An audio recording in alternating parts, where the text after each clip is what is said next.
if you have, you might not want to admit it. So, yeah. Have you ever had any explanations that aren't what you meant, but are so dope that you're like, that's totally... Then it starts to become to mean that. I've had a few in the past where people are like, is this a reference to this, this, this, and this? And you're like, shit, it wasn't. Or it wasn't consciously, but damn, I like that. Let's go with that.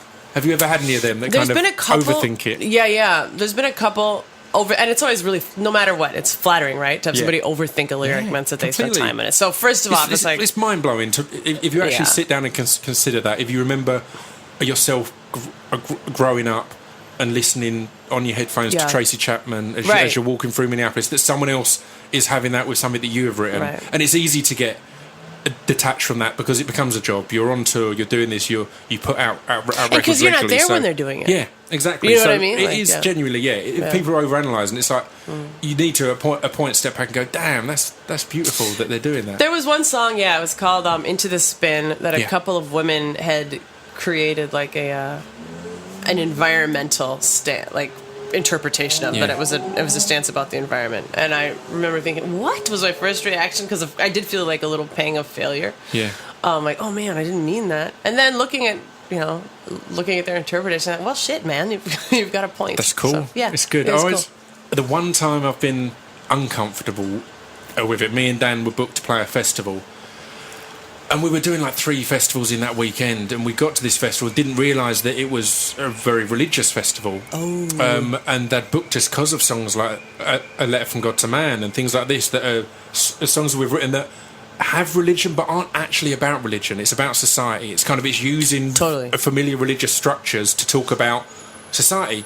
And that was a weird thing to play that song, have them all cheering and enjoying, but cheering in a way that made me slightly uncomfortable because I was like, right, you're liking that in a way that I didn't mean it. Do you know what I mean? It's that scary thing of, and it's fine when they're liking it in a way you didn't mean it, but it's still something that you believe in. Do you know what I mean? If it's an environmental thing, you can still go, well, that's cool, that's nice. But when it's something, it's like, I'm not against what you're doing, but I'm not really. This is odd. I had the same experience with this song that started. There's like a lyric. She's a Latter-day Saint, but she's a Saturday sinner.